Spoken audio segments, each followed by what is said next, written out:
Hello and welcome to this chat view with Matt Wingett and the English sisters. Hello, Matt.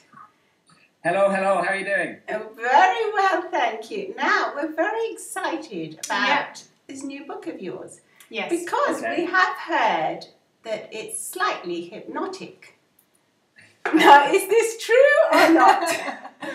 Well, it's an interesting question. It's certainly got a hypnotic history to it. There you go. That I used to write for TV over here in the UK. I used to write episodes of The Bill for Thames TV. Right. And that was in the 90s. And what happened was I had a very, very bad argument with a girlfriend. Oh. And she cursed my writing. She didn't really curse it, but she certainly said some bad things about it. And, Oh dear.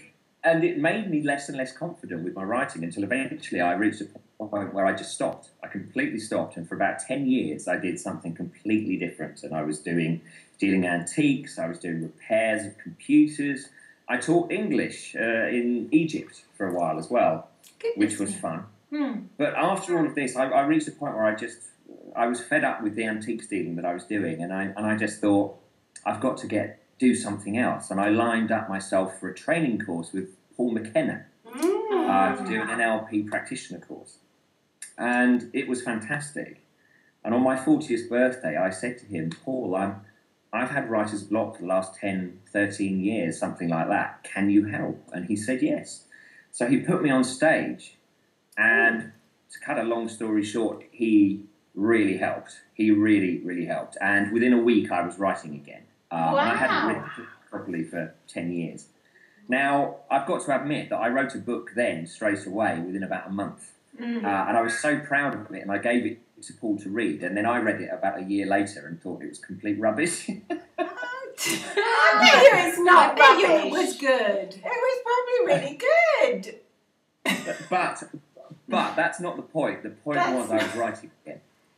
And I've been working on my skills ever since. So what's this book called? 10? So this one is called Turn the Tides Gently. Oh.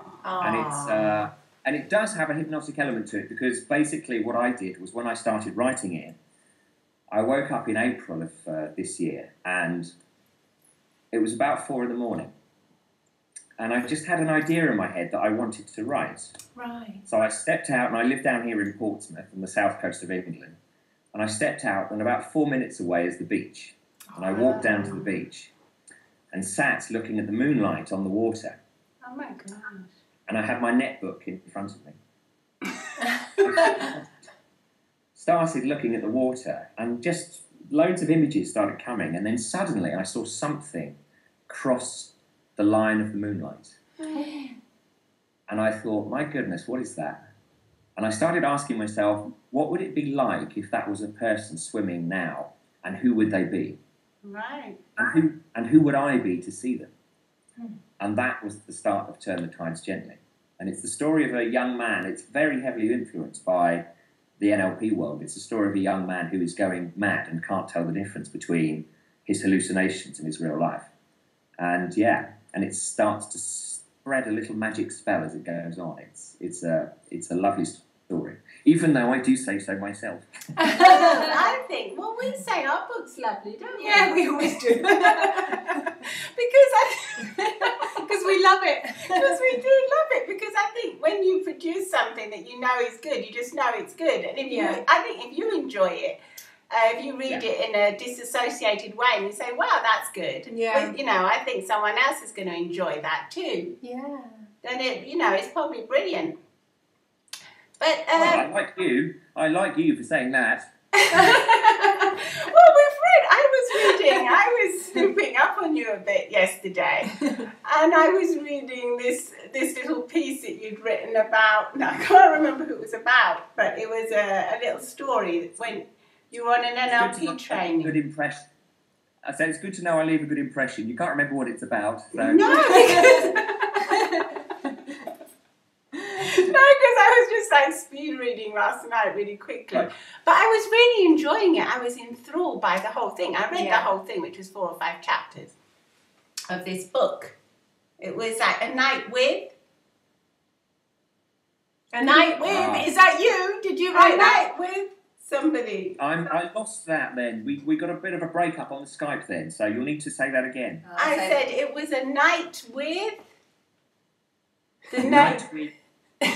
the name escapes me. And it was when you were on an NLP training, and does it come to mind? No, not at all. Well, it was something. It must have been something you wrote a long time ago that you may not recall right now. That's right. Well, I've got to tell you, I've written so much stuff since doing that thing. What happened was that after the training, the guy who was taking over from Paul McKenna Training, which was NLP Life Training, the guy that owns the company, Bernardo Moya, approached me and said, "Would you come and write for us?" Yeah. And I thought, this is real faith in your product. Really?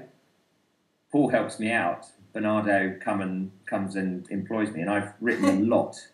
So if I may well have written that, but it's not in the front of my memory right now. You have written it. Yeah. And it was really good, and it was enthralling. It was. And I was reading and reading and reading it all the time. Okay. So you're obviously a very talented writer.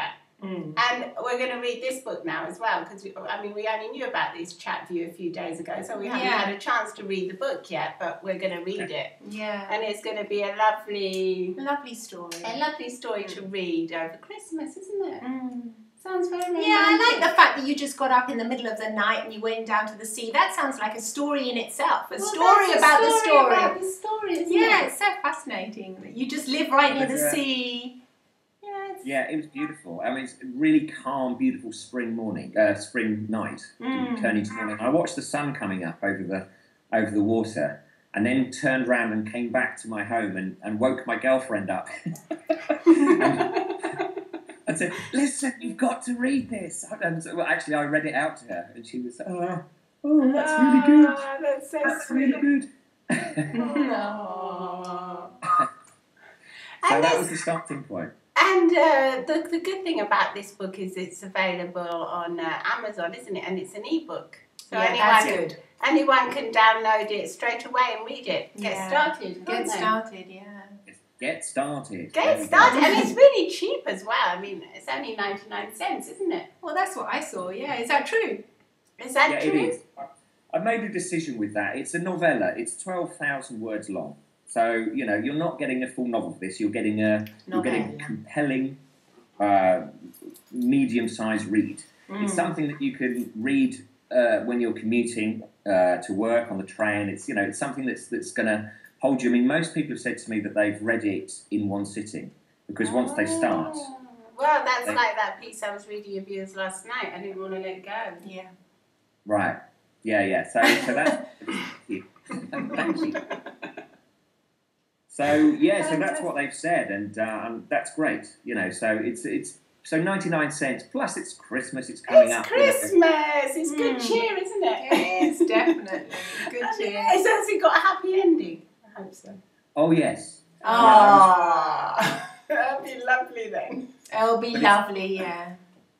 It's got a very, very unexpected ending as well, and that's obviously can't tell you anything about that. No, don't tell us.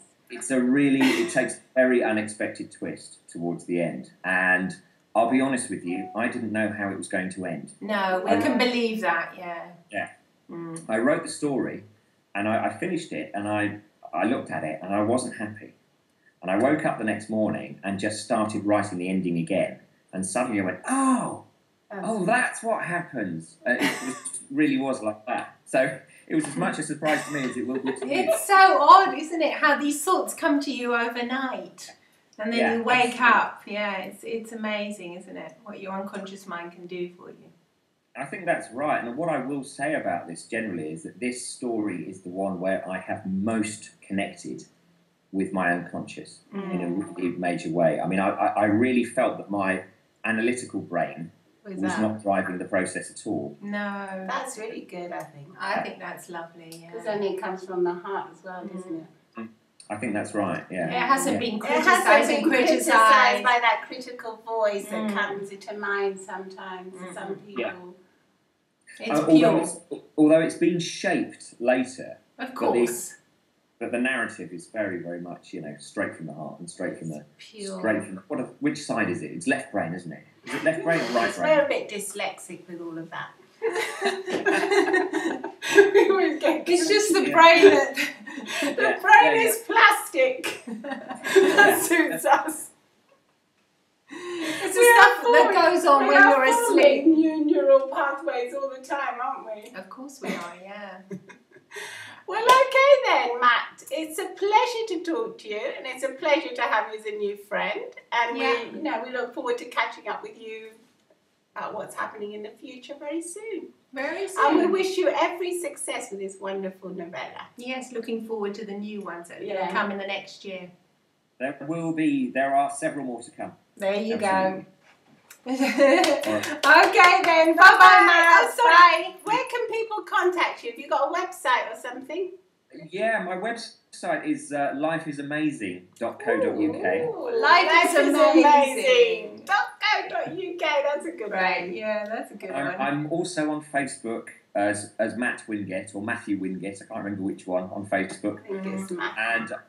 And I'm also on Twitter as well. So yeah, you can get hold of me however you like. Excellent. Excellent, yeah. Okay, bye-bye then. All right, great. Bye-bye. Lovely talking to you. Thank you. Bye. Bye.